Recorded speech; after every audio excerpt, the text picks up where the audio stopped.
ரியல்மில இருந்து ரீசெண்டா Realme 10 அப்படின்னு ஒரு புது மொபைல் லான்ச் பண்ணியிருந்தாங்க. இதோட அன்பாக்சிங் அண்ட் ரிவ்யூ தான் இந்த வீடியோ.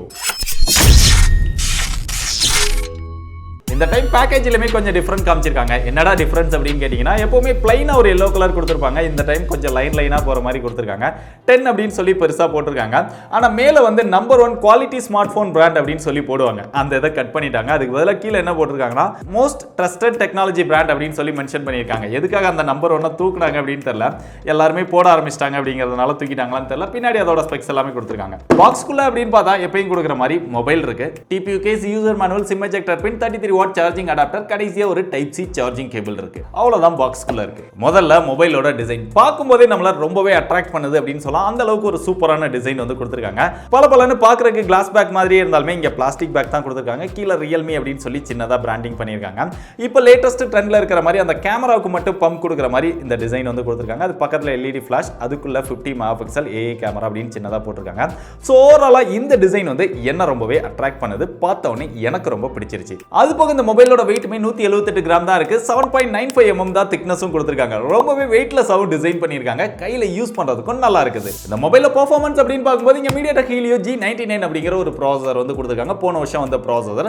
ஏற்கனவே நம்மளே 2-3 மொபைல் அன்பாக்ஸ் பண்ணிருக்கோம். அந்த ப்ராசஸர் தான் இதுலயும் கொடுத்திருக்காங்க. கேமிங் பெர்ஃபார்மன்ஸ் எல்லாம் நல்லாவே ஹேண்டில் பண்ணோம்.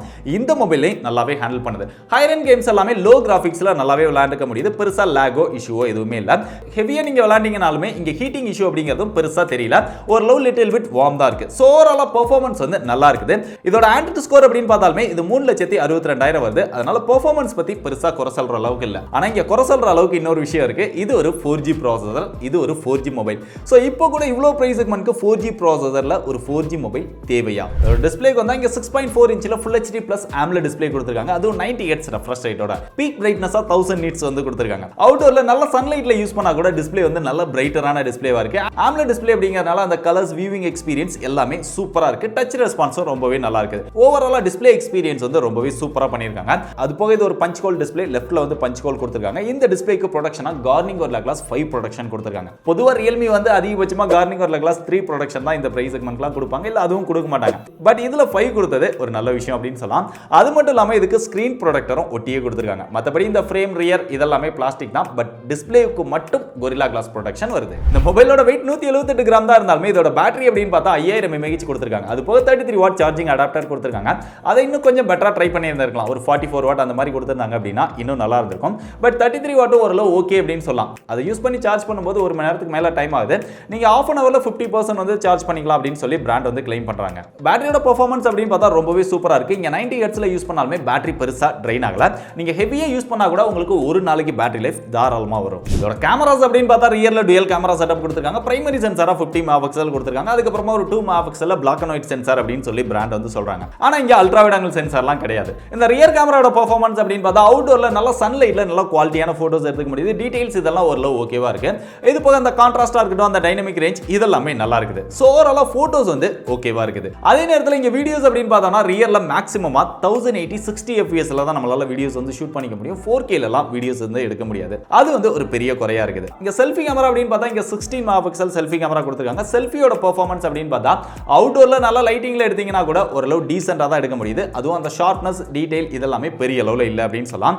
இன்டோர்ல டீசென்ட்டான லைட்ஸ்ல எடுத்தீங்க அப்படினா போட்டோஸ் வந்து அந்த அளவுக்கு நல்லா இல்ல. கேமராவோட ஃபீச்சர்ஸ் அப்படின்னு பார்க்கும்போது நார்மலா எப்பவும் கொடுக்குற அந்த விஷயங்கள் தான் இங்க கொடுத்திருக்காங்க. இங்க எக்ஸ்ட்ராவா ஸ்ட்ரீட் அப்படின்னு ஒன்னு புதுசா கொடுத்திருக்காங்க.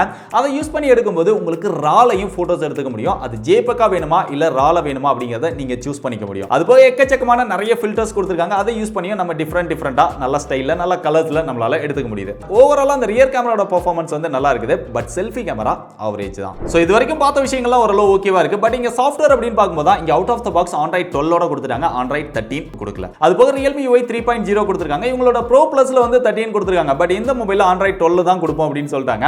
இது போக இதுக்கு அப்டேட்லாம் எப்படி கொடுக்குறாங்க அப்படின்னு தெரியல. ஆல்ரெடி Android 14 ஓட பீட்டா வெர்ஷன்லாம் வந்துருச்சு. இன்னும் Android 12 வச்சு நம்ம கிட்ட களத்தை தள்ளிட்டு இருக்காங்க.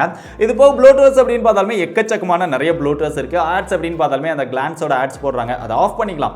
இருந்தாலும் இருந்தாலும் எல்லாருமே பண்ணுவாங்களா அப்படின்னு தெரியல. அதுவே பெரிய டிஸ்டர்பன்ஸா இருக்கு. தேவையில்லாத நிறைய புஷ் நோட்டிபிகேஷன்ஸ் வருது. இதெல்லாம் கொஞ்சம் குறைச்சாங்க அப்படின்னா நல்லா இருக்கும். பட் இதெல்லாம் இருக்கதான் செய்யுது. சோ ஓவராலா சாஃப்ட்வேர் வந்து சாட்டிஸ்ஃபேக்ஷன் இல்ல. மொபைலோட பிசிக்கல் பிளேஸ்மெண்ட் வந்தா லெஃப்ட் சைடுல சிம் ஸ்லாட் கொடுத்திருக்காங்க. அதை ஓபன் பண்ணா dual sim with dedicated SD card slot கொடுத்திருக்காங்க. அப்படியே பாட்டம்க்கு வந்தா இங்க 3.5mm ஜாக் கொடுத்திருக்காங்க. மைக் கொடுத்திருக்காங்க. பக்கத்துல டைப் C சார்ஜிங் போர்ட் கொடுத்திருக்காங்க. இங்க ஒரு ஸ்பீக்கர் கொடுத்திருக்காங்க. சிங்கிள் ஸ்பீக்கர் தான் இந்த மொபைல்ல இருக்கு. பட் அதுக்குமே அல்ட்ரா வால்யூம் மோட் அப்படின்னு ஒன்னு கொடுத்திருக்காங்க. அது என்னன்னா நீங்க வால்யூமை இன்க்ரீஸ் பண்ணும்போது 200 வரைக்கும் இன்க்ரீஸ் பண்ணிக்க முடியும் அப்படின்னு சொல்றாங்க. அது ரெட் கலர்ல காமிக்குது. பட் நம்ம ஃபுல்லா வால்யூம் வச்சா கூட கொஞ்சம் கொரகொரன்னு இறையிற மாதிரி தான் அந்த சவுண்ட் வந்து கேக்குது. பெரிய அளவுல லவுடா இருக்கு அப்படின்லாம் சொல்ல முடியாது. பட் அந்த ரெட் இல்லாம நீங்க கீழே வச்சிட்டீங்க அப்படின்னா அந்த இறையிற சவுண்ட்லாம் இல்ல. ஓரளவு டீசென்ட்டா நம்மளால கேட்க முடியுது. ஆனா இந்த மாதிரிலாம் ஒரு எக்ஸ்ட்ரா ஒரு ஃபீச்சர்ஸ் கொடுக்கிறதுக்கு பதிலா டுயல் ஸ்டீரியோ ஸ்பீக்கரே கொடுத்திருந்திருக்கலாம். கொடுத்திருந்தா நல்லா இருந்திருக்கும். அப்படியே இங்க ரைட் சைடுல வந்து வால்யூம் அப் டவுன் பட்டன் கொடுத்திருக்காங்க. கீழே பவர் பட்டனோட ஃபிங்கர் பிரிண்ட் சென்சார் கொடுத்திருக்காங்க. Side mount finger print sensor தான்.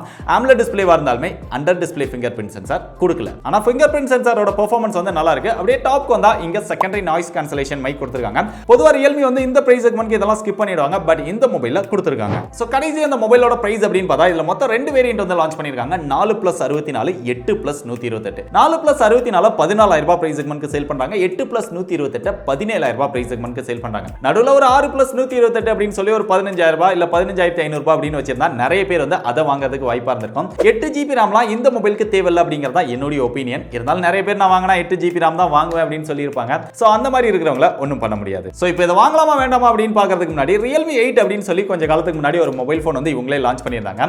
அதையும் இதையும் கம்பேர் பண்ண அப்படின்னா கிட்டத்தட்ட ஒரே மாதிரியான மொபைல் போன் மாதிரி தான் தெரியும். அதுல 64 மெகாபிக்சல் கேமரா இருந்தது. அது போக 8 megapixel ultra wide angle sensor இருந்தது. Under display fingerprint sensor கொடுத்திருந்தாங்க. 4K ல வீடியோஸ் எடுத்துக்க முடியும். அந்த மொபைலுமே கிட்டத்தட்ட 4+64 15000 ரூபாய் பிரைஸ் செக்மென்ட்க்கு தான் லான்ச் பண்ணாங்க. இப்போ எக்ஸ்ட்ராவா சேல் பண்றாங்க. அதுக்கப்புறம் Realme 9 வந்துருச்சு, Realme 10 வந்துருச்சு. இப்போ கூட பாத்தீங்கன்னா அந்த மொபைலோட இத கம்பேர் பண்ணீங்க அப்படின்னா கேமரா வந்து டவுன் கிரேட் பண்ணிருக்காங்க. ஃபிங்கர் பிரிண்ட் சென்சார் வந்து சைடு மவுண்டா கொடுத்திருக்காங்க. Android 12 கொடுத்திருக்காங்க. அது Android 11ல இருக்கு. அதுவுமே பெரிய டிஃபரன்ஸ் கிடையாது.